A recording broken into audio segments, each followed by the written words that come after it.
충격적인 소식입니다. 미 ABC 방송에 출연한 전직 국방부 분석가가 한국의 힘은 미국이 억압했기에 오히려 더 강해졌다는 폭탄 발언을 했습니다. 어떻게 이런 일이 가능했을까요? 한국을 조여왔던 42년의 족쇄는 어떻게 그들을 세계 6위의 반열에 올려놓았을까요?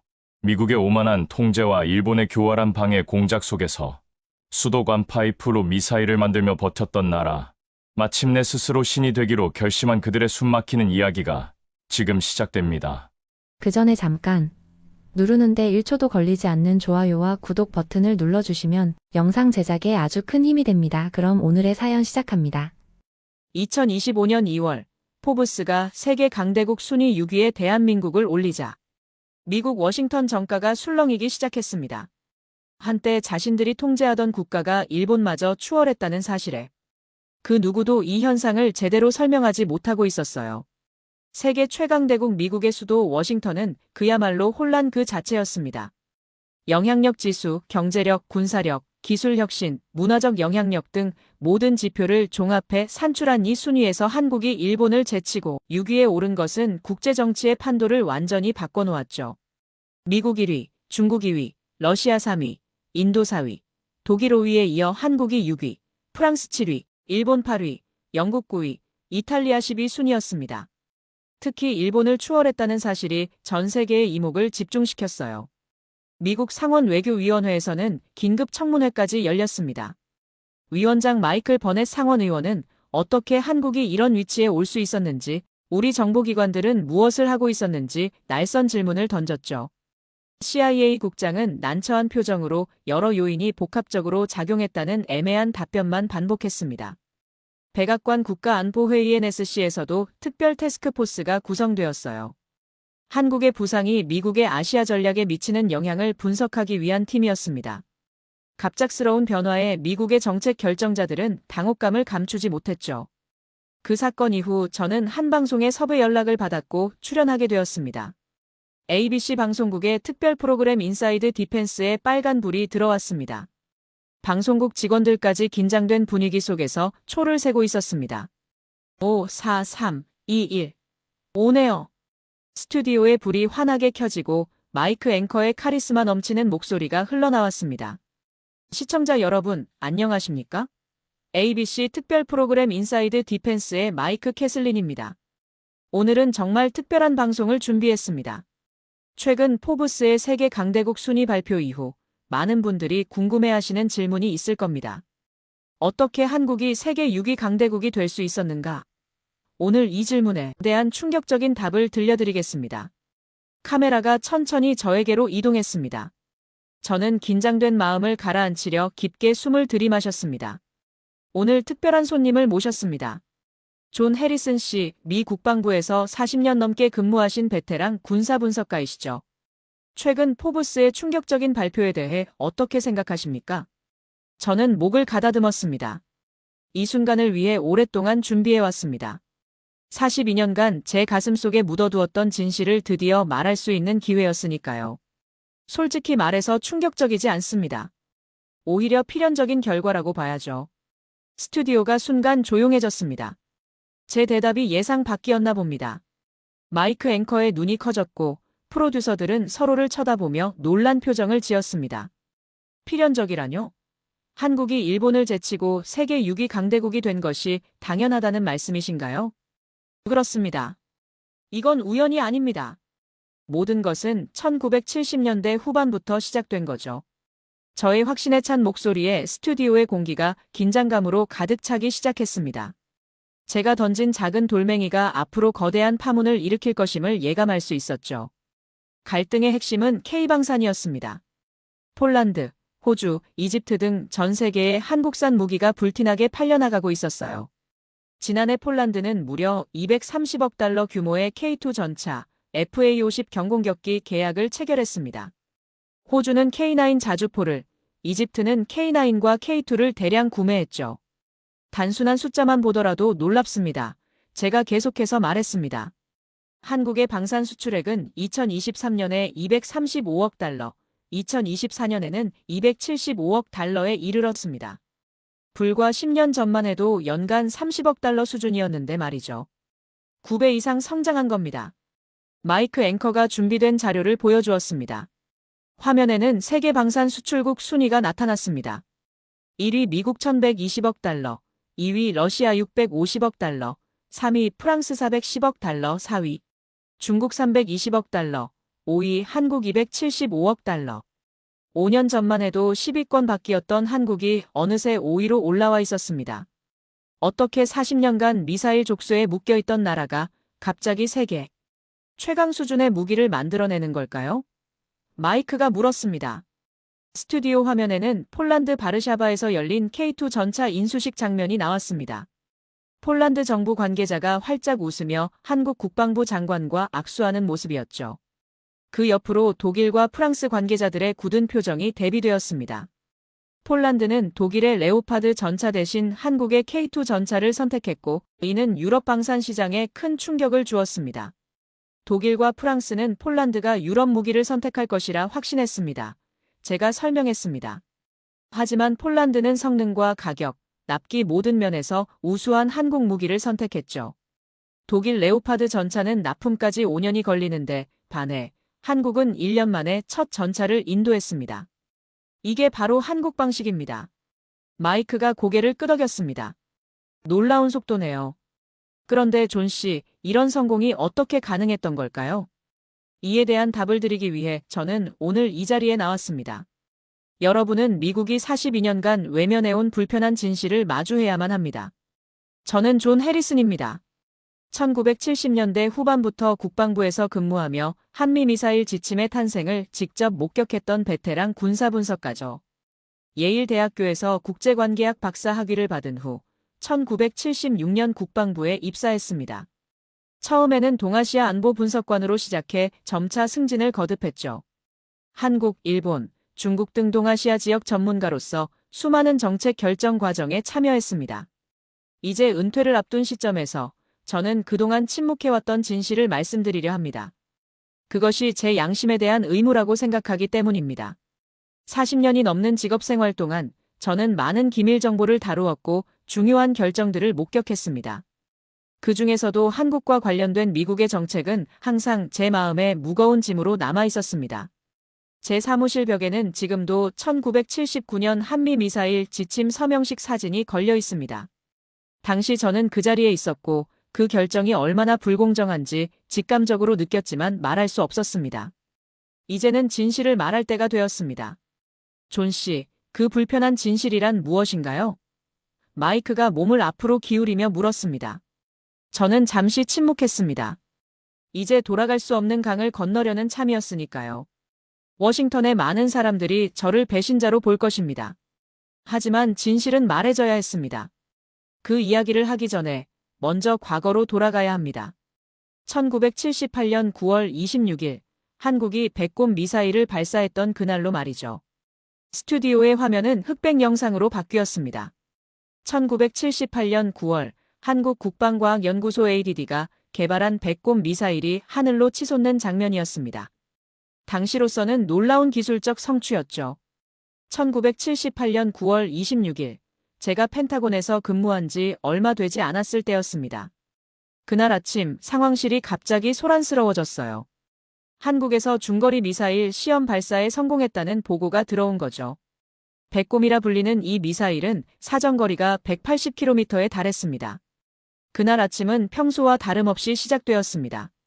저는 오전 7시에 펜타곤에 도착해 커피 한 잔을 들고 사무실에 들어섰죠. 책상 위에는 전날 저녁에 올라온 동아시아 지역 1일 보고서가 놓여 있었습니다. 평소처럼 그것을 검토하려는 순간 복도에서 부산한 발소리가 들렸습니다. 해리슨, 지금 당장 상황실로. 선임 분석관인 토마스 리차드슨이 문을 벌컥 열고 소리쳤습니다. 그의 얼굴은 상당히 긴장되어 있었죠. 무슨 일이에요? 제가 물었습니다. 한국이 중거리 미사일을 발사했어. 지금 모두가 미쳐 돌아가고 있어. 상황실에 들어서자마자 긴장된 공기가 느껴졌습니다. 고위 관리들의 얼굴은 하나같이 굳어 있었죠. 대형 스크린에는 한국의 미사일 발사 장면과 기술적 분석 데이터가 띄워져 있었습니다. 사정거리 180km, 탄두 중량 500kg. 당시로서는 상당히 진보된 성능이었죠. 주한미군 사령관 존 위컴 장군은 전화기를 붙잡고 경로했습니다. 그들이 뭘 하고 있는 건지 알고는 있는 겁니까? 우리의 허락도 없이? 그의 목소리는 상황실 전체에 울려 퍼졌습니다. 모든 사람들이 자기 일을 멈추고 그를 쳐다보았죠. 위컴 장군은 전화를 내려놓고 테이블을 3개 내리쳤습니다. 이건 명백한 도발이야. 박 대통령에게 직접 항의해야 해. 여기서 그가 말한 박 대통령은 박정희 대통령을 의미합니다. 당시 한국은 박정희 정부 시절이었고 그는 자주 국방을 강력히 추진하고 있었죠. 제3관인 윌리엄 클라크 국방부 동아시아 담당 부차관보는 저를 불러 즉시 보고서를 작성하라고 지시했습니다. 해리슨, 이건 심각한 문제야. 한국이 핵을 가지려는 야심을 드러낸 거라고 봐야 해. 클라크는 저를 자신의 사무실로 데려갔습니다. 그의 사무실 창문으로는 포토맥 강이 내려다 보였죠. 그는 창가에 서서 뒷짐을 진 채 말했습니다. 우리는 이걸 심각하게 받아들여야 해. 한국이 독자적인 미사일 능력을 갖게 되면 다음은 뭐겠어? 핵무기지. 우리는 그걸 절대로 허용할 수 없어. 저는 고개를 끄덕였습니다. 당시 저는 30대 초반의 젊은 분석관이었고 선임들의 견해에 의문을 제기할 위치가 아니었습니다. 게다가 저 역시 한국의 미사일 개발이 지역 안보에 위협이 될 수 있다고 생각했죠. 보고서는 언제까지 필요하신가요? 제가 물었습니다. 내일 아침까지. 국방장관이 대통령에게 보고할 거야. 최대한 자세히 작성해. 저희는 밤새 한국의 미사일 개발 프로그램에 대한 보고서를 작성했습니다. 저와 함께 3명의 동료 분석관들이 참여했죠. 우리는 한국의 기술적 능력, 잠재적 핵 개발 가능성, 그리고 지역 안보에 미치는 영향 등을 분석했습니다. 밤새 작업한 보고서의 결론은 명확했어요. 한국은 독자적인 핵무기 개발을 위한 투발 수단을 확보하려는 것으로 보이며 이는 동북아 안보 균형을 심각하게 훼손할 우려가 있다. 다음 날 아침 보고서는 국방장관을 거쳐 카터 대통령에게 전달되었습니다. 백악관의 반응은 신속했습니다. 한국의 미사일 개발을 즉각 중단시키라는 지시가 내려왔죠. 저는 그 당시 한국의 미사일 개발을 심각한 위협으로 인식했습니다. 그게 당연한 일이었죠. 냉전 시대였고 미국은 동맹국들의 핵 보유 가능성을 철저히 차단하고 있었으니까요. 프랑스와 영국 등 몇몇 국가들만이 핵을 보유할 수 있었고 다른 모든 동맹국들은 미국의 해고산 아래 있어야 했습니다. 우리는 동맹국의 안보를 위한다는 명분을 내세웠지만 실상은 미국의 통제를 벗어나는 것에 대한 두려움이었습니다. 제가 스튜디오에서 솔직하게 말했습니다. 마이크 앵커의 표정이 놀라움으로 바뀌었습니다. 그렇다면 미국의 진짜 의도는 통제였습니다. 제가 단호하게 말했습니다. 미국은 한국이 자주적인 국방력을 갖추는 것을 원치 않았어요. 그것은 미국의 영향력을 약화시킬 수 있기 때문이었죠. 카터 행정부는 즉시 특별 사찰단을 한국에 파견했습니다. 그들의 임무는 명확했어요. 한국의 미사일 프로그램을 철저히 조사하고 가능하다면 중단시키는 것이었죠. 이 사찰단에는 국방부, 국무부, CIA 인원 등 약 15명이 포함되었습니다. 저도 동아시아 안보 전문가로서 이 팀에 합류했죠. 1979년 2월, 우리는 서울로 향했습니다. 한국에 도착한 첫날, 저는 그곳의 분위기에 놀랐습니다. 한국은 당시 급속한 경제 발전을 이루고 있었지만 북한의 위협 아래 긴장된 상황이었죠. 서울 시내에서 판문점까지의 거리는 불과 60km에 불과했습니다. 수도가 적국의 포사정권 내에 있는 나라, 그것이 바로 한국이었습니다. 사찰단은 국방과학연구소 ADD를 샅샅이 뒤졌습니다. 한국 연구진들의 얼굴에는 굴욕감이 역력했지만 그들은 묵묵히 견뎌냈죠. 저는 한 젊은 한국 연구원의 표정을 지금도 잊을 수 없습니다. 그의 눈에는 분노와 결의가 동시에 담겨 있었습니다. ADD 소장실에서의 회의는 매우 긴장된 분위기 속에서 진행되었습니다. 미국 측 대표는 강경한 어조로 말했습니다. 우리는 한국의 미사일 개발 프로그램이 지역 안보를 위협한다고 판단합니다. 이 프로그램은 즉각 중단되어야 합니다. ADD 소장 구상회 박사는 차분하지만 단호한 어조로 대답했습니다. 우리는 자주 국방을 위해 노력하고 있을 뿐입니다. 북한의 위협이 현실적인 상황에서 우리가 스스로를 방어할 능력을 갖추는 것이 왜 문제가 되는지 이해할 수 없습니다. 미국 측 대표는 더욱 강경한 어조로 말을 이어갔습니다. 미사일 개발을 계속한다면 모든 군사 원조를 중단할 수 있다. 그 말은 사실상의 최후 통첩이었습니다. 당시 한국은 미국의 군사 원조에 크게 의존하고 있었기 때문이죠. 구 소장의 얼굴이 일그러졌지만 그는 감정을 억누르며 말했습니다. 우리 정부와 상의해 보겠습니다. 회의가 끝난 후 저는 우연히 복도에서 구 소장과 마주쳤습니다. 그는 창밖을 바라보며 깊은 생각에 잠겨 있었죠. 저는 조심스럽게 다가가 말을 걸었습니다. 구 박사님, 오늘 힘든 회의였습니다. 그는 천천히 저를 돌아보며 미소를 지었습니다. 그 미소 속에는 깊은 슬픔이 담겨 있었죠. 해리슨 씨, 당신은 미국인이니 이해하기 어려울 겁니다. 우리는 5,000년 역사를 가진 나라입니다. 하지만 근대에 들어 늘 강대국의 희생양이 되어 왔죠. 일본의 식민지배, 한국전쟁, 그리고 지금. 우리는 다시는 다른 나라에 의존하고 싶지 않습니다. 그것이 자주국방의 진정한 의미입니다. 그의 말은 저에게 깊은 인상을 남겼습니다. 하지만 당시 저는 국가의 지시를 수행하는 관리에 불과했고 그의 심정을 이해하면서도 임무를 수행해야 했습니다. 최종적으로 1979년 한국은 미사일 지침에 서명해야 했습니다. 사정거리 180km, 탄두 중량 500kg 이상의 미사일은 개발할 수 없다는 내용이었죠. 이것은 한국의 자주국방 노력의 족쇄를 채우는 결과였습니다.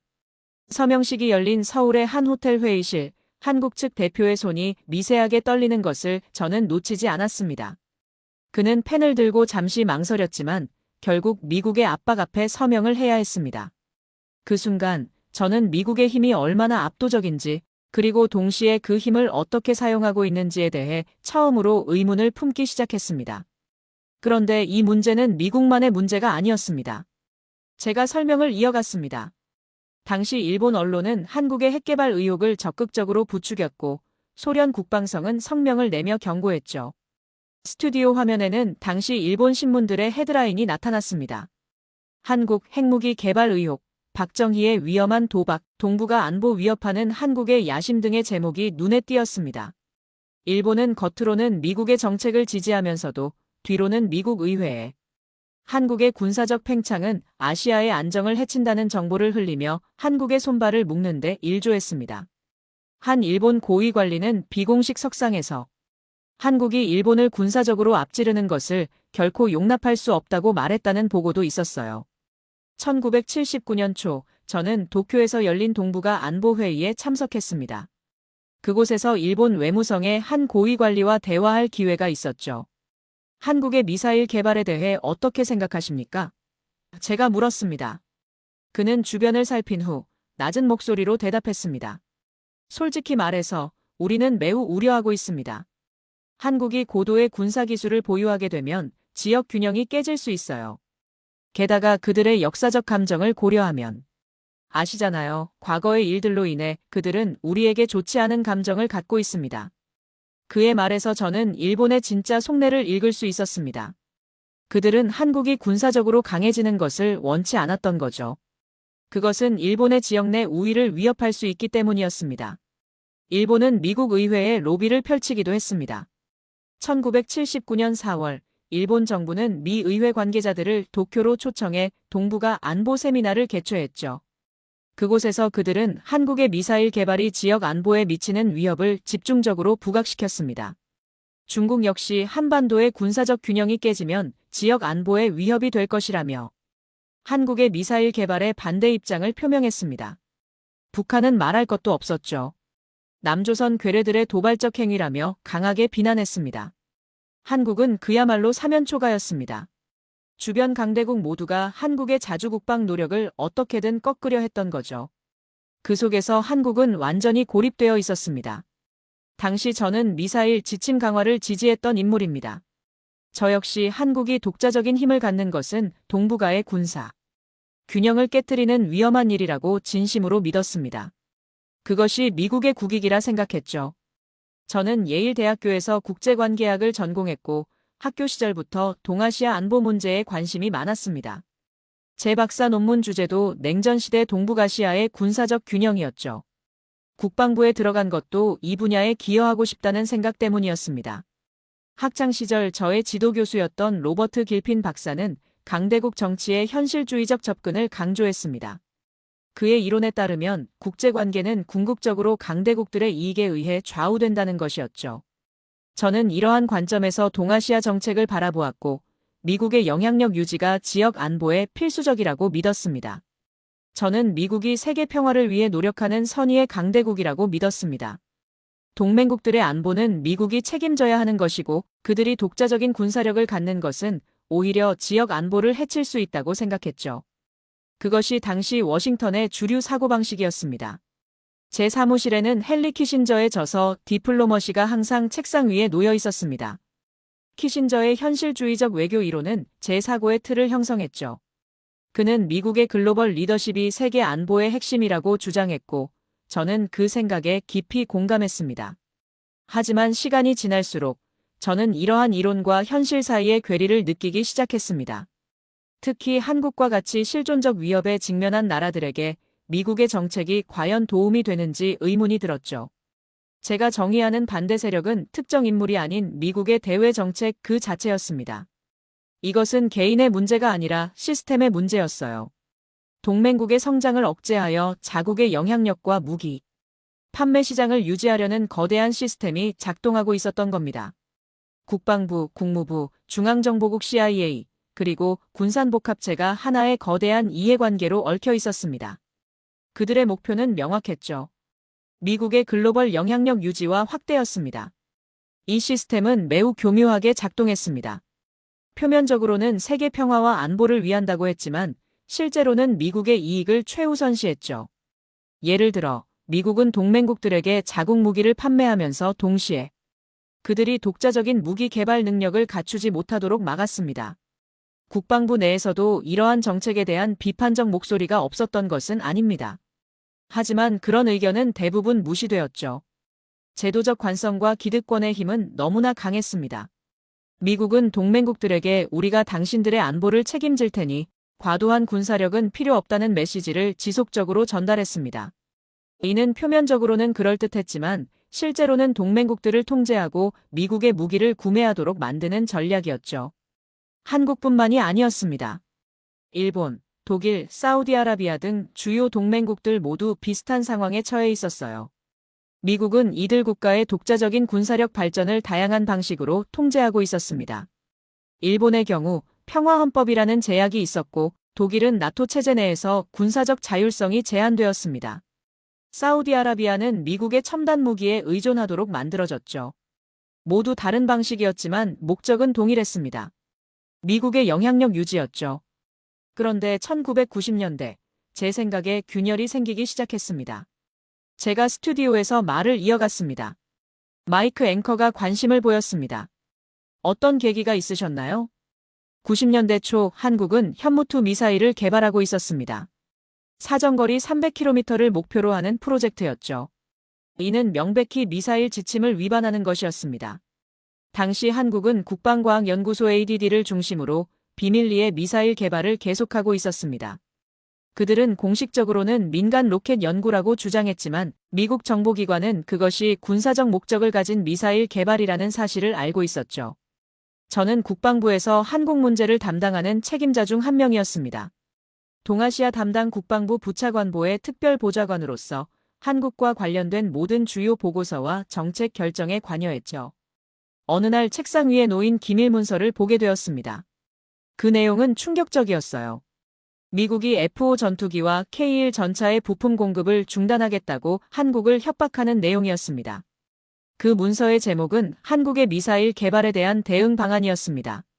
국방부와 국무부가 공동으로 작성한 이 문서는 여러 가지 압박 수단을 제시했지만 가장 효과적인 방법으로 핵심 군사 장비의 부품 공급 중단을 권고하고 있었습니다. 특히 F-5 전투기와 K-1 전차가 타겟이었습니다. 이 두 무기 체계는 당시 한국군의 핵심 전력이었고 미국 부품에 크게 의존하고 있었기 때문이었죠. 문서에는 이 조치가 한국의 심각한 안보 위협을 초래할 수 있지만 한국의 미사일 개발을 저지하기 위한 불가피한 선택이라고 적혀 있었습니다.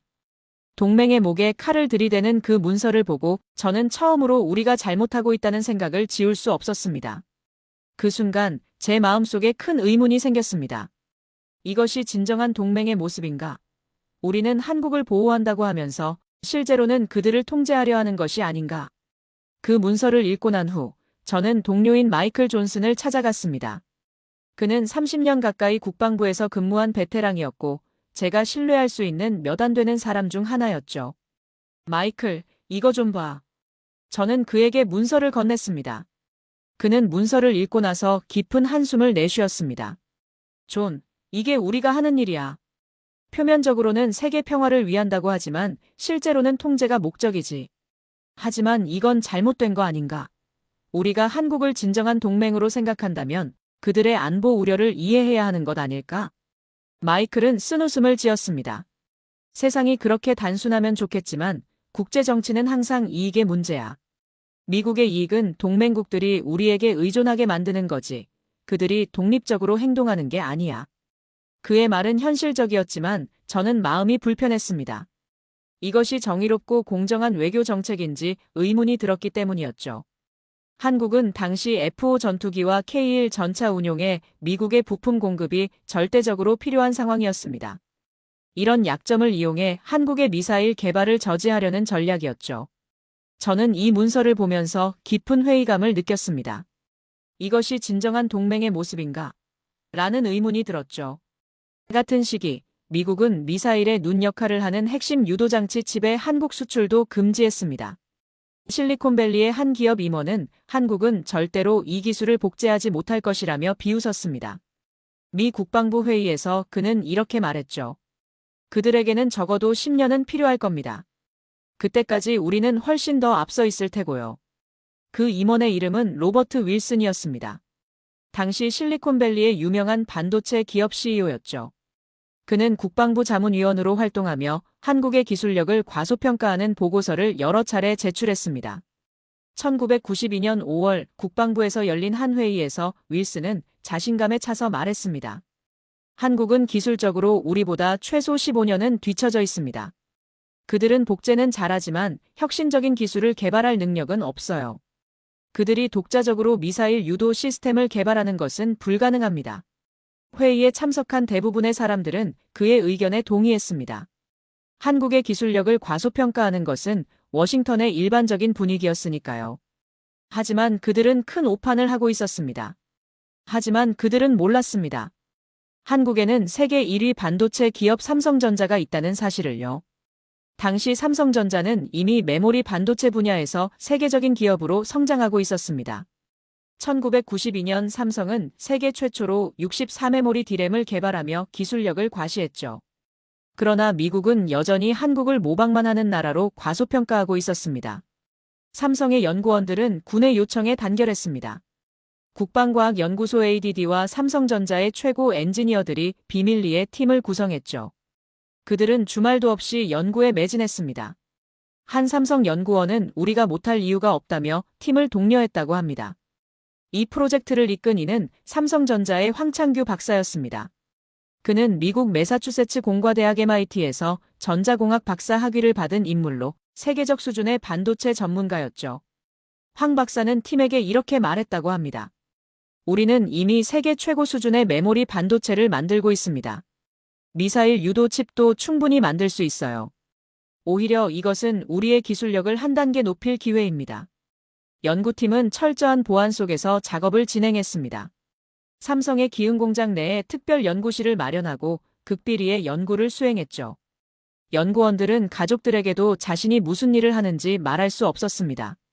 놀랍게도 그들은 불과 2년 만에 기존 미국 칩보다 훨씬 뛰어난 성능의 군용 유도칩을 자체 개발해 ADD에 제공했습니다.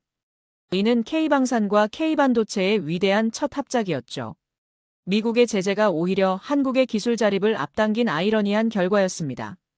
1994년 한국이 개발한 유도 칩은 미국 제품보다 20% 이상 정확도가 높았고 전력 소모량은 30% 적었습니다. 이는 당시로서는 혁명적인 성과였죠. 미국 정보기관이 이 사실을 알게 되었을 때 그들은 충격에 빠졌습니다. CIA의 한 분석관은 이렇게 보고했다고 합니다. 한국이 이룬 기술적 도약은 우리의 예상을 크게 뛰어넘었습니다. 그들은 더 이상 기술을 모방하는 국가가 아니라 자체적으로 혁신을 이루는 국가로 변모하고 있습니다. 로버트 윌슨의 예측은 완전히 빗나갔습니다. 그가 최소 15년이라고 말했던 기술적 격차는 불과 2년 만에 뒤집혔던 거죠. 이것은 한국의 저력을 보여주는 첫 번째 사례였고, 앞으로 더 많은 사례가 이어질 것이었습니다. 2000년대에 들어서면서 상황은 더욱 아이러니해졌습니다. 북한은 계속해서 장거리 미사일을 개발하며 위협 수위를 높여갔습니다.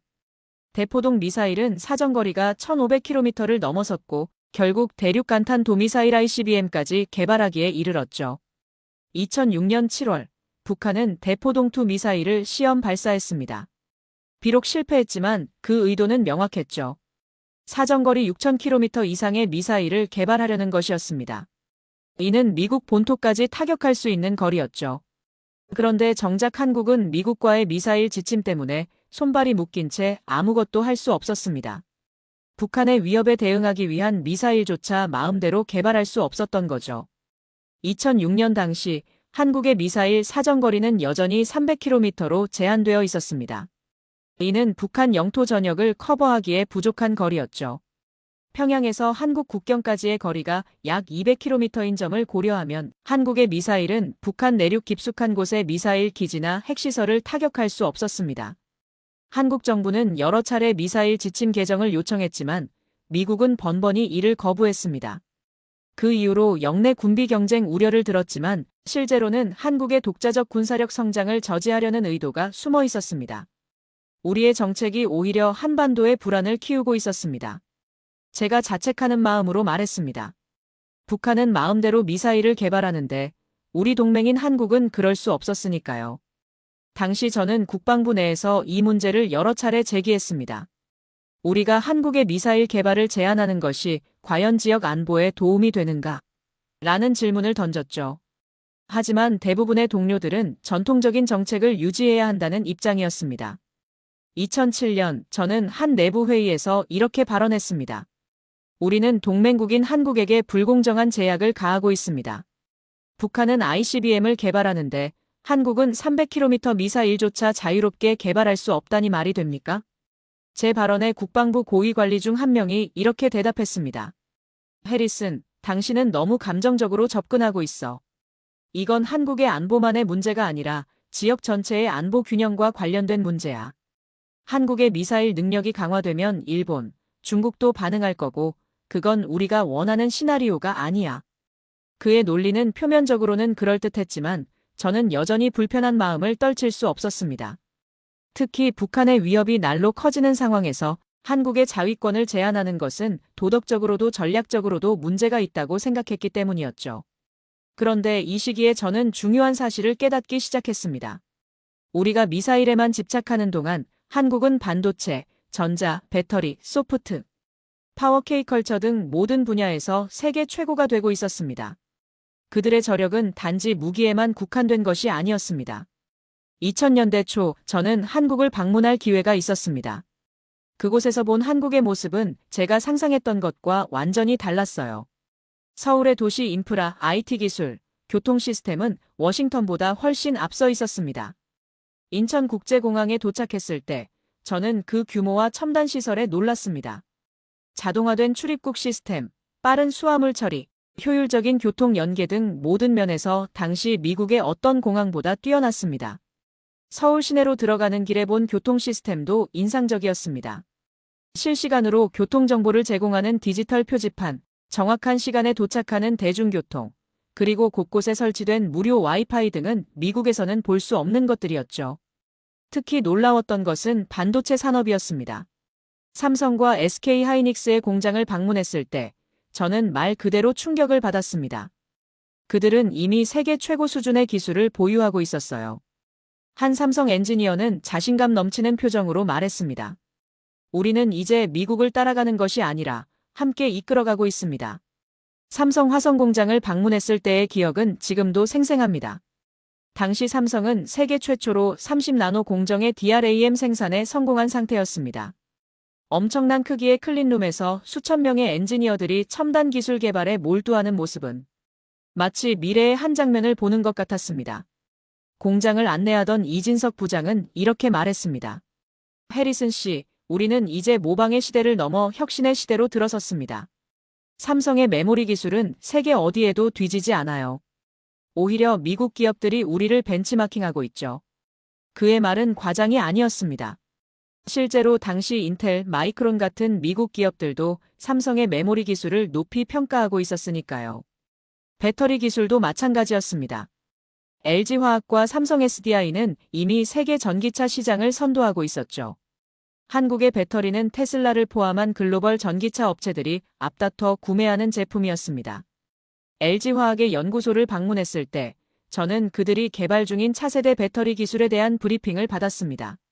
에너지 밀도, 안전성, 수명 등 모든 면에서 세계 최고 수준이었죠. 연구소장은 자랑스럽게 말했습니다. 우리의 배터리 기술은 이미 세계 1위입니다. 그리고 앞으로도 그 자리를 지킬 겁니다. 문화적 측면에서도 K-팝, K-드라마가 아시아를 넘어 세계로 퍼져나가고 있었습니다. 이건 제가 전혀 예상하지 못했던 현상이었어요. 군사력만이 국력의 전부가 아니라는 것을 깨닫게 된 순간이었습니다. 서울의 한 대학을 방문했을 때 저는 캠퍼스에 모인 외국인 유학생들에게 놀랐습니다. 그들 중 상당수가 한국 드라마와 K-팝 때문에 한국에 오게 되었다고 말했죠. 한 중국인 유학생은 이렇게 말했습니다. 한국 문화는 이제 중국 젊은이들 사이에서 최고로 인기 있어요. 우리는 한국 스타일을 따라하고 한국 제품을 사고 한국 음식을 먹습니다. 이러한 경험들을 통해 저는 한국이 단순히 군사적 측면에서만 성장하는 것이 아니라 경제, 기술, 문화 등 모든 분야에서 종합적으로 성장하고 있다는 사실을 깨달았습니다. 그리고 이러한 종합적 성장이 결국 한국을 진정한 강대국으로 만드는 원동력이 될 것이라고 직감했습니다. 가장 충격적인 기억은 정보 보고서에 짧게 언급되었던 수도관 파이프로 미사일을 만들려 했던 한국 연구진에 대한 일화입니다. 제가 스튜디오에서 말했습니다.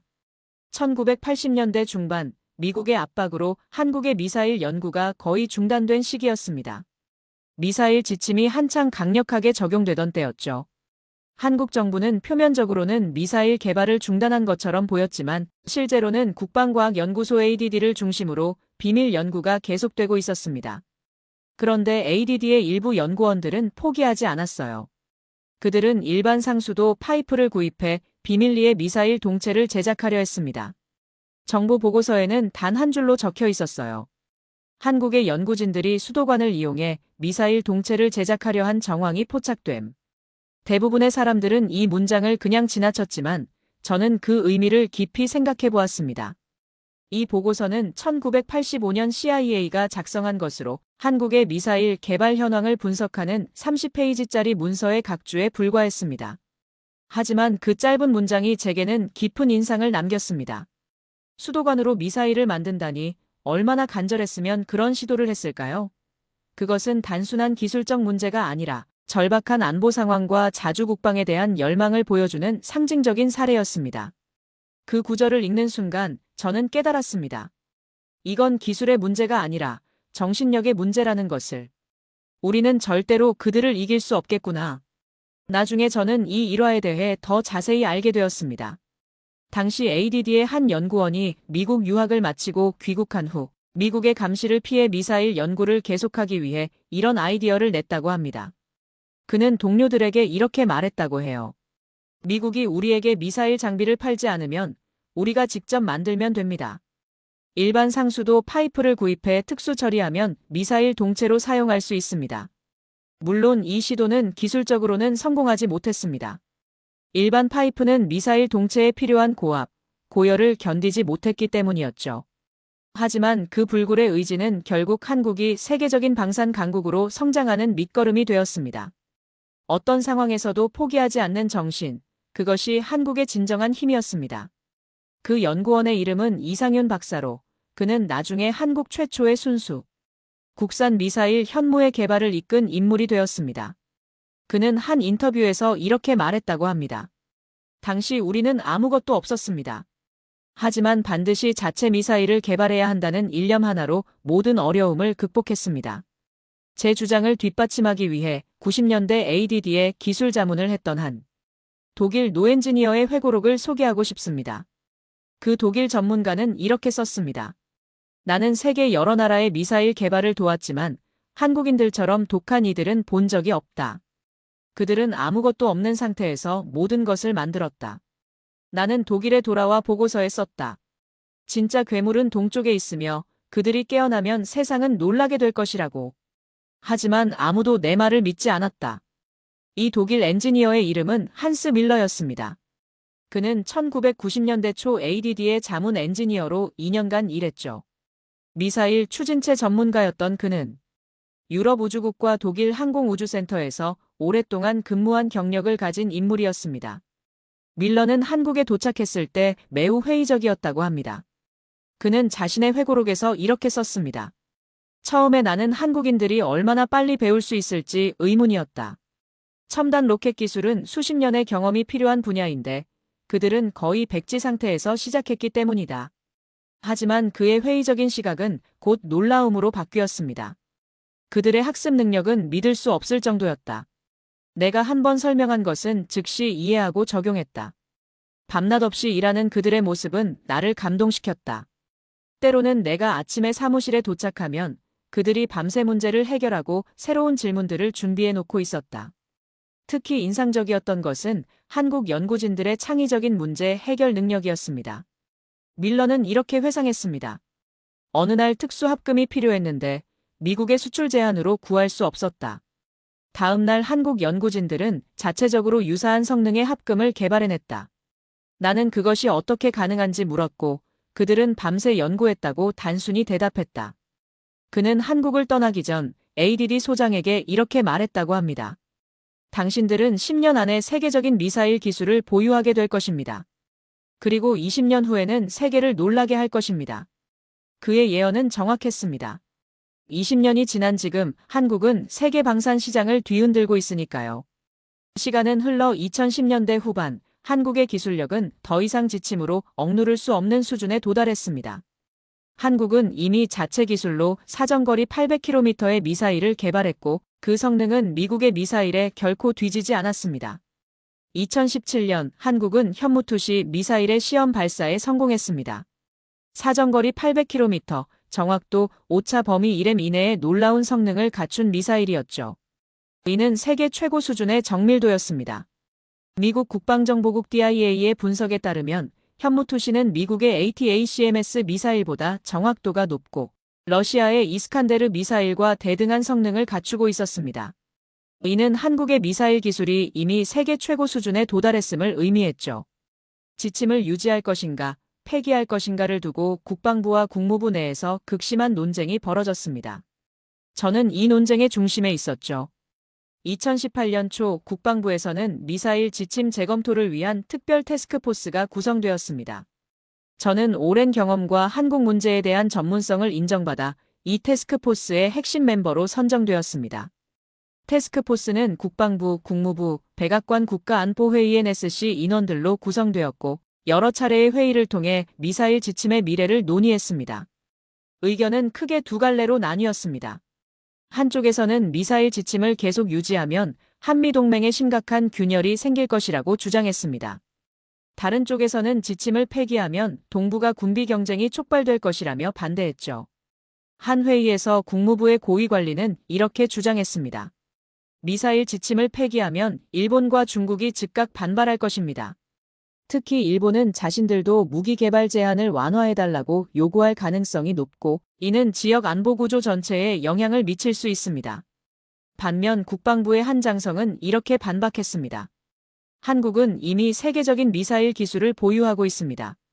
지침이 있든 없든 그들은 원하는 미사일을 만들 수 있어요. 오히려 지침을 유지함으로써 우리는 동맹국의 신뢰만 잃고 있습니다. 2019년 저는 한 비공개 회의에서 이렇게 발언했습니다. 우리가 42년 동안 한국의 미사일 개발을 제한해왔지만 그들은 이미 세계적인 기술력을 확보했습니다. 이제 지침의 실효성은 없습니다. 오히려 동맹 관계만 해치고 있을 뿐이죠. 제 발언 후 회의실은 잠시 조용해졌습니다. 그리고 국방장관 보좌관인 제임스 밀러가 말했습니다. 해리슨의 말이 맞습니다. 우리는 현실을 직시해야 합니다. 한국은 더 이상 1979년의 한국이 아닙니다. 그들은 이미 기술적으로 자립했고 우리의 지침은 더 이상 의미가 없습니다. 결국 한국이 자체 기술로 개발한 미사일들의 성능 데이터가 결정적 역할을 했습니다. 미국의 제약 속에서도 미국의 기술을 뛰어넘는 결과물을 만들어낸 그들의 실력이 42년간의 정책을 폐기시키는 유일한 열쇠가 되었던 거죠. 한국이 제출한 데이터는 충격적이었습니다. 현무포 미사일은 2톤 이상의 탄두를 정확하게 목표물에 투하할 수 있었고 지하 100m 깊이의 벙커도 관통할 수 있는 능력을 갖추고 있었습니다. 이는 당시 미국의 벙커버스터 폭탄 GBU-57보다 우수한 성능이었죠. 또한 한국은 고체 추진체, 관성 항법 장치, 정밀 유도 기술 등 미사일의 핵심 기술을 모두 자체 개발했음을 증명했습니다. 더 이상 미국의 기술에 의존할 필요가 없는 수준에 도달한 것이었죠. 2020년 말 국방부 내 특별 태스크포스가 구성되어 미사일 지침 재검토 작업에 착수했습니다. 저는 이 태스크포스의 일원이었죠. 우리는 한국의 미사일 기술 수준, 동북아 안보 환경, 한미동맹의 미래 등 다양한 요소를 종합적으로 검토했습니다. 태스크포스의 활동은 약 6개월간 이어졌습니다. 우리는 한국, 일본, 중국, 북한 등 주요국의 미사일 능력을 비교 분석하고 지침 폐기가 가져올 수 있는 지정학적 영향을 다각도로 검토했습니다. 가장 어려웠던 부분은 일본의 반응을 예측하는 것이었습니다. 일본은 오랫동안 한국의 미사일 능력 향상에 민감하게 반응해왔기 때문이었죠. 우리는 일본 전문가들과 여러 차례 비공개 협의를 진행했고 결국 지침 폐기가 불가피하다는 점을 그들도 어느 정도 이해하게 되었습니다. 태스크포스의 최종 결론은 명확했습니다. 미사일 지침은 더 이상 유지할 필요가 없다. 이 결론은 국방장관을 거쳐 대통령에게 보고되었고 마침내 결정이 내려졌습니다. 2021년 5월 22일, 우리는 지침을 폐기했습니다. 이것은 우리의 허락이 아니었습니다. 더 이상 막는 것이 불가능하다는 미국의 항복선언이었습니다. 그날의 기억은 생생합니다. 워싱턴 DC의 맑은 봄날이었습니다. 백악관에서 열린 한미 정상회담 직후 두 정상은 공동 기자회견을 통해 미사일 지침 종료를 공식 발표했습니다.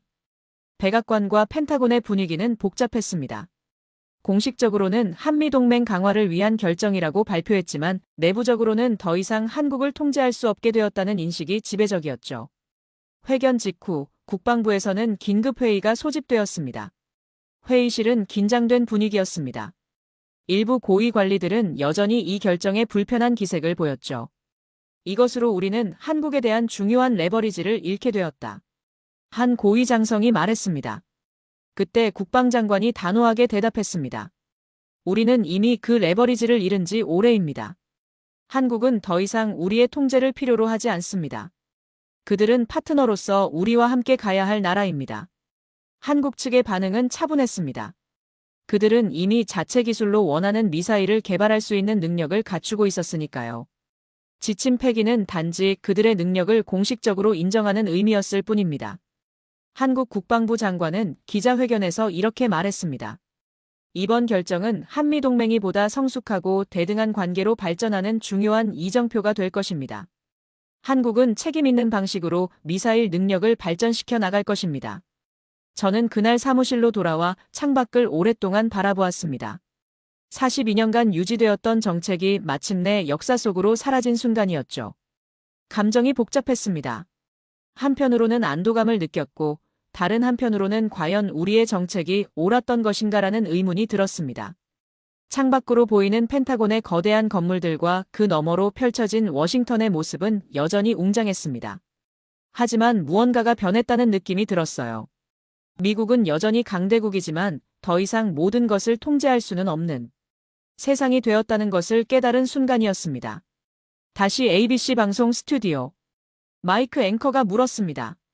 그래서 현재 2025년 K방산의 성공은 어떻게 설명할 수 있을까요? 저는 단호하게 대답했습니다. 그건 기적이 아닙니다. 42년간 눌려왔던 용수철이 튀어오른 당연한 결과입니다. 지하 100m 벙커를 파괴하는 현무 미사일을 보십시오. 그것이 42년의 한이 응축된 결과물입니다. 스튜디오 화면에는 한국군의 현무포 미사일 시험 발사 영상이 나왔습니다. 미사일이 하늘로 치솟더니 이내 목표물인 지하 100m 콘크리트 벙커를 정확히 관통하는 장면이었죠. 세계 최고 수준의 관통력과 정확도를 자랑하는 미사일이었습니다. 이 미사일의 관통력은 미국의 GBU-57AB보다 30% 이상 우수합니다. 정확도 역시 세계 최고 수준이죠. 이건 단기간에 이루어진 성과가 아닙니다. 수십 년간 축적된 기술력과 끈기의 결과물입니다. 현무포는 2톤 이상의 탄두를 장착할 수 있고 지하 깊숙이 위치한 북한의 핵시설이나 지휘시설을 정확히 타격할 수 있는 능력을 갖추고 있습니다. 이는 한국이 독자적으로 북한의 위협에 대응할 수 있는 능력을 갖추게 되었음을 의미했죠. 특히 현무포의 관통력은 세계적으로도 놀라운 수준입니다. 2021년 한 시험에서 현무포는 3M 두께의 강화, 콘크리트를 관통한 후에도 정상적으로 폭발하는 능력을 보여주었습니다. 이는 당시 미국의 최신 벙커버스터 폭탄인 GBU-57AB MOP보다 우수한 성능이었습니다. K방산의 성공 사례는 미사일에만 국한되지 않았습니다.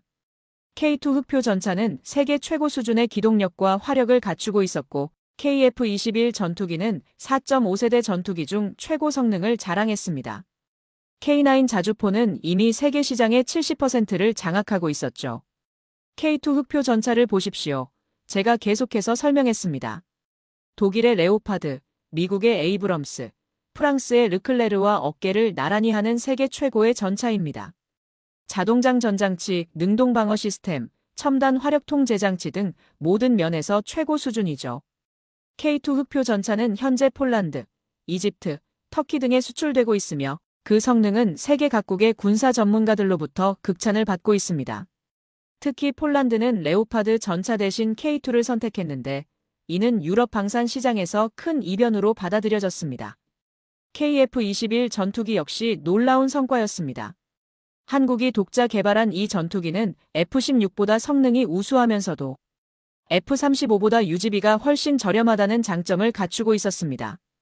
이미 여러 국가가 KF-21 도입을 검토 중이었죠. 그리고 이 모든 것이 가능했던 이유는 바로 기초과학과 기술의 힘입니다. 미사일 지침으로 막혀 있을 때 한국은 반도체, 배터리, 소재 기술 등 기초 분야에 투자했습니다. 그 결과 오늘날 한국은 이 모든 분야에서 세계를 선도하고 있죠. 스튜디오 화면에는 세계 반도체 시장 점유율 그래프가 나타났습니다. 메모리 반도체 분야에서 삼성전자와 SK하이닉스의 합산 점유율은 무려 72%에 달했습니다. 사실상 한국이 세계 메모리 반도체 시장을 지배하고 있는 상황이었죠. 반도체가 현대 무기체계의 핵심이라는 점을 고려하면 한국의 반도체 기술력은 그대로 K방산의 경쟁력으로 이어졌습니다. 미국이 수출을 금지한 군용 칩, 한국은 더 좋은 칩을 직접 만들었습니다. 전자광학 장비의 핵심 부품, 역시 한국이 세계 최고 수준으로 개발했죠. 이어서 배터리 기술에 관한 자료가 화면에 나타났습니다. 전기차 배터리 시장에서 LG 에너지 솔루션, 삼성 SDI, SK 이노베이션 등 한국 기업들의 합산 점유율은 45%에 달했습니다. 중국의 CATL을 앞서고 있었죠. 배터리 기술은 현대 무기 체계의 또 다른 핵심입니다. 드론, 잠수함, 전투로봇 등 첨단 무기들은 모두 고성능 배터리를 필요로 하죠. 한국은 이 분야에서도 세계를 선도하고 있습니다. 소재 기술에 관한 자료도 이어졌습니다. 특수강, 탄소 섬유, 세라믹 소재 등 첨단 무기에 필요한 핵심 소재들을 한국이 자체 개발한 사례들이 소개되었습니다. 이처럼 한국은 표면적으로는 미사일 개발이 제한되어 있던 시기에도 그 아래에서는 끊임없이 기초기술력을 축적하고 있었습니다. 그것이 오늘날 K방산의 놀라운 성공으로 이어진 것이죠. 마이크 앵커가 고개를 끄덕였습니다. 정말 놀라운 이야기입니다. 그렇다면 현재 미국 정부는 이러한 한국의 성장을 어떻게 바라보고 있나요? 이제 워싱턴에서는 아무도 한국을 통제해야 한다고 말하지 못합니다. 그 정책은 완전히 파산했습니다. 미국의 정책 결정자들은 이제 한국의 실력을 인정하고 그들의 눈치를 보기 시작했습니다. 스튜디오 화면에는 최근 워싱턴에서 열린 한미 국방장관 회담 장면이 나왔습니다. 과거와 달리 매우 대등한 분위기의 회담이었고 미국 국방장관이 한국 장관의 의견에 경청하는 모습이 인상적이었습니다. 지난 3월 제가 참석했던 국방부 내부 회의에서 한 고위 관리는 이렇게 말했습니다. 우리는 더 이상 한국에 무엇을 하라고 지시할 수 없습니다. 이제는 그들과 어떻게 협력할지를 고민해야 할 때입니다. 이 말은 미국 내부에서 한국에 대한 인식이 근본적으로 변화했음을 보여주는 중요한 증거였습니다. 과거 후견인과 피후견인의 관계에서 이제는 대등한 파트너로 변화한 것이었죠. 1979년 미사일 지침이 만들어질 당시 한국의 GDP는 미국의 약 3%에 불과했습니다. 하지만 지금은 약 12%에 달합니다. 군사력, 기술력, 경제력 모든 면에서 한국은 미국이 무시할 수 없는 강대국으로 성장했죠. 실제로 미국 내에서는 한국에 대한 접근법을 근본적으로 재검토하는 움직임이 활발했습니다. 오랫동안 한국을 통제의 대상으로 보던 시각에서 벗어나 협력의 파트너로 인식하는 새로운 패러다임이 자리 잡고 있었죠. 이런 인식의 변화는 정책의 변화로 이어졌습니다. 미국은 최근 한국과의 첨단 무기 기술 공유를 대폭 확대했습니다. 과거에는 상상할 수 없었던 일이죠. 2024년 7월, 미국은 한국과 방산기술 공유 확대 협정을 체결했습니다. 이 협정에 따라 미국은 스텔스 기술, 고에너지 레이저 무기, 극초음속 미사일 등 최첨단 군사기술을 한국과 공유하게 되었습니다. 이는 미국이 영국이나 호주와 같은 최후방국에게만 제공하던 수준의 기술 공유였죠. 더 놀라운 것은 이제 미국이 한국의 기술을 수입하기 시작했다는 점입니다. 지난해 미 육군은 한국의 K9 자주포 기술을 도입하기로 결정했습니다. 미국이 한국의 무기 시스템을 도입한 최초의 사례였죠. 이는 한미동맹이 종속관계에서 대등한 파트너십으로 변화하고 있음을 보여주는 단적인 예였습니다. 과거에는 항상 미국이 무기를 판매하고 한국이 구매하는 일방적인 관계였지만 이제는 상호기술 교류가 이루어지는 쌍방향 관계로 발전하고 있었던 것입니다. K방산의 성공은 단순한 경제적 성과를 넘어 한국의 국제적 위상 자체를 변화시켰습니다. 제가 강조했습니다. 이제 한국은 명실상부한 글로벌 파워로 자리 잡았습니다. 한국의 달라진 위상은 여러 국제 포럼에서도 확인할 수 있었습니다. 지칠 정상회의에 지속적으로 초청받는 것은 물론 유엔 안보리 상임이사국 확대 논의에서도 한국이 유력한 후보로 거론되고 있었습니다. 국제 정치의 지형도 바뀌고 있습니다. 과거 미국, 중국, 일본, 러시아 사이에서 선택을 강요받던 한국이 이제는 스스로 주도권을 갖고 외교를 펼치고 있습니다. 중견국 외교라는 말로는 더 이상 한국을 설명할 수 없게 되었죠. 특히 인상적인 것은 한국의 소프트 파워였습니다. K-팝, K-드라마, K-영화 등 한국 문화의 전 세계적 영향력은 계속해서 확대되고 있었습니다. 이는 한국의 국제적 이미지와 영향력을 크게 향상시키는 요인이 되었죠. 문화적 영향력, 경제력, 기술력, 군사력이 모두 조화롭게 성장한 나라는 세계 역사상 매우 드뭅니다. 한국은 이 모든 분야에서 동시에 세계적인 위상을 갖게 되었고 그것이 포브스가 한국을 세계 6위 강대국으로 평가한 이유입니다. 이 방송 이후 일본과 중국 언론은 미국 전문가가 인정한 한국의 저력에 대한 분석 기사를 쏟아냈습니다. 도쿄의 한 주요 일간지는 한국의 부상은 일본에게 깊은 교훈을 준다는 제목의 사설을 실었고 베이징의 국영 매체는 한국의 기술력은 무시할 수 없는 수준이라고 보도했습니다. 일본 아사히 신문의 사설은 특히 주목할 만했습니다. 한국이 일본을 추월한 이유는 명확하다. 그들은 변화하는 세계에 빠르게 적응했고 과감한 투자와 혁신을 통해 미래를 준비했다. 반면 일본은 과거의 영광에 안주하며 변화를 두려워했다. 우리는 한국의 성공에서 배워야 한다. 중국 관영신화통신은 보다 신중한 논조였지만 역시 한국의 성취를 인정했습니다. 한국의 기술력과 경제적 성공은 분명히 존경받을 만하다. 그들의 발전 모델은 많은 개발도상국들에게 영감을 주고 있다. 다만 한국이 미국의 동맹국으로서 어떤 역할을 할 것인지는 지켜볼 필요가 있다. 러시아 언론들도 한국의 부상에 주목했습니다. 이즈베스티아즈는 냉전 시대의 분단국에서 세계적 강대국으로 성장한 한국의 사례는 유례없는 성공 스토리라고 평가했습니다. 40년 전 한국을 경계했던 그들의 시선이 이제는 두려움과 경외로 바뀌었습니다. 일본은 더 이상 한국을 추격자로 볼 수 없게 되었고 중국은 한국의 기술력을 경계하기 시작했습니다. 이러한 변화는 국제정치의 지형을 근본적으로 바꾸고 있었습니다. 한국은 이제 동북아시아에서 단순한 완충지대가 아니라 주요 플레이어로서 자신의 목소리를 내기 시작했습니다. 한국의 의견은 지역 안보와 경제 이슈에서 중요하게 고려되었고 때로는 미국과 중국 사이에서 균형을 잡는 역할도 수행했습니다. 한국의 성장은 세계 안보 구조에도 긍정적인 영향을 미치고 있습니다. 제가 스튜디오에서 설명했습니다. 과거에는 미국이 한국의 안보를 책임져야 했지만 이제 한국은 자신의 안보는 물론 지역 안보에도 기여하는 나라가 되었습니다. 한국은 2024년부터 남중국해와 인도 태평양 지역의 안보작전에 적극적으로 참여하기 시작했습니다. 한국 해군의 이지스 구축함과 잠수함은 항행의 자유작전에 참여했고 한국군은 다국적 연합훈련에서 중요한 역할을 수행했습니다. 더 이상 한국은 보호받는 나라가 아닙니다. 이제 그들은 보호하는 나라, 국제안보에 기여하는 나라가 되었습니다. 이런 변화는 한국 내부에서도 자부심과 자신감으로 이어졌습니다. 과거 갈라파고스라고 불리며 국제사회에서 고립된 존재였던 한국이 이제는 세계의 중심에 서게 되었다는 자부심이었죠. 특히 한국의 젊은 세대들은 이러한 변화를 당연하게 받아들이고 있었습니다. 그들에게 한국은 항상 강한 나라, 세계를 선도하는 나라였기 때문이었죠. 세계 무대에서 당당하게 자신의 목소리를 내는 것이 그들에게는 자연스러운 일이었습니다. 한국의 젊은이들은 더 이상 열등감이나 피해의식 없이 세계를 바라봅니다. 그들에게 한국은 작은 나라가 아니라 강한 나라입니다.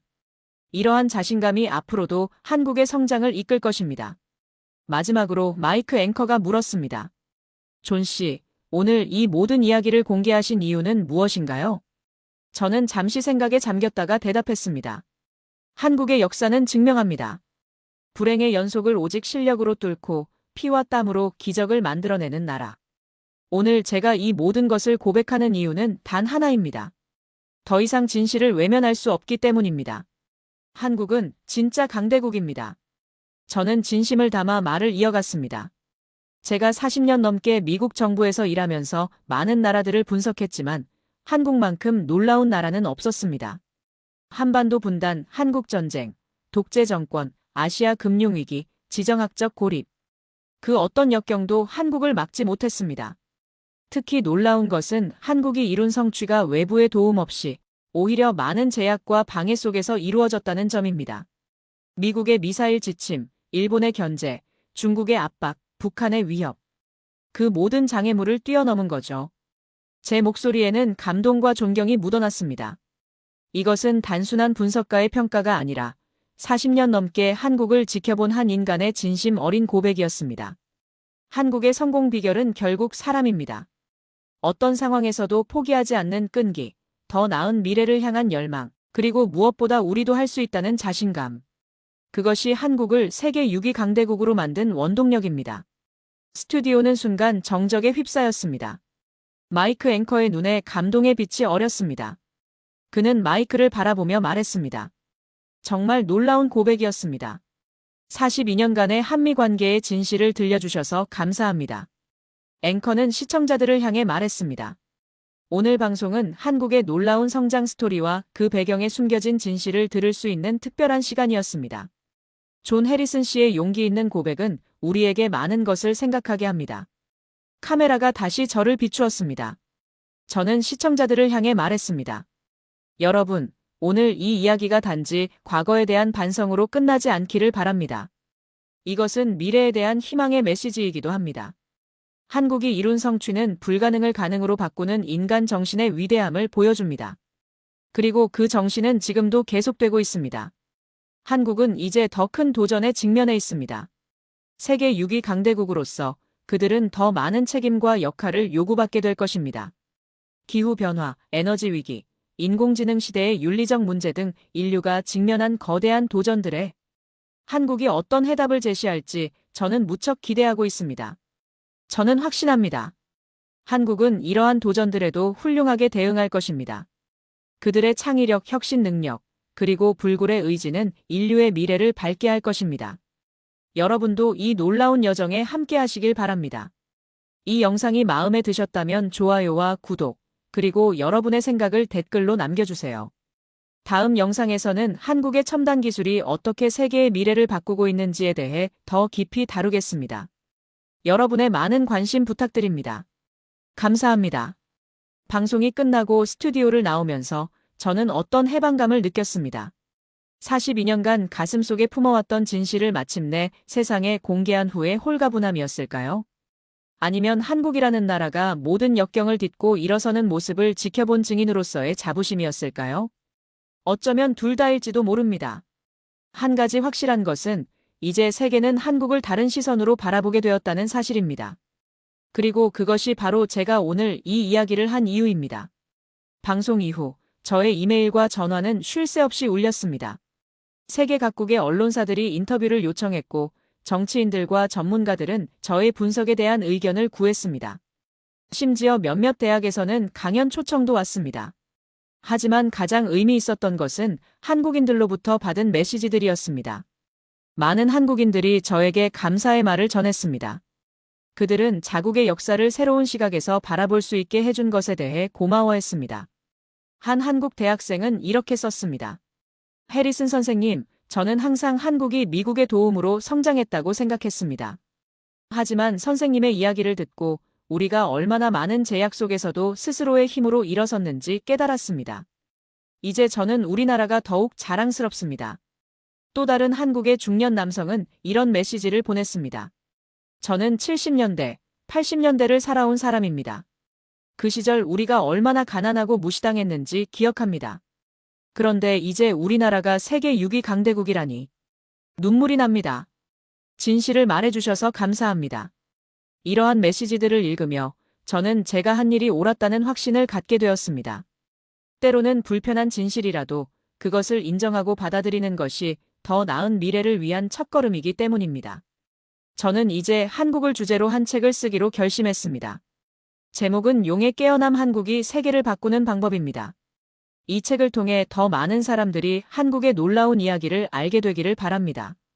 그리고 언젠가 저는 꼭 한국을 다시 방문하고 싶습니다. 그곳에서 제가 오랫동안 지켜봐 온 이 놀라운 나라의 미래가 어떻게 펼쳐질지 직접 목격하고 싶습니다. 한국은 이제 세계의 중심에 서 있습니다. 그리고 그들의 이야기는 아직 끝나지 않았습니다. 오히려 이제 막 시작되었을 뿐입니다. 앞으로 한국이 세계에 어떤 영향을 미치게 될지 저는 무척 기대하고 있습니다. 이것이 존 해리슨의 이야기입니다. 42년간의 침묵을 깨고 마침내 진실을 말한 한 미국 분석가의 고백입니다. 그리고 동시에 불가능을 가능으로 바꾸어온 한국이라는 나라의 놀라운 여정에 대한 증언이기도 합니다. 한 미국인 분석가의 뒤늦고도 솔직한 고백 어떻게 들으셨습니까? 42년이라는 상상조차 하기 힘든 긴 시간 동안 강대국들의 차가운 압제와 방해 속에서도 묵묵히 그리고 처절하게 자신의 길을 걸어온 대한민국. 수도 간 파이프로 미사일을 만들며 눈물을 삼켜야 했던 그 서러웠던 정신이 오늘날 전 세계를 뒤흔드는 K방산의 위대한 신화를 만들어냈습니다. 이 이야기는 우리 모두에게 아주 분명한 교훈을 줍니다. 진정한 힘과 존엄함은 그 누가 선물처럼 주는 것이 아니라 피와 땀으로 스스로 쟁취하는 것이라는 너무나도 당연한 사실을 말입니다.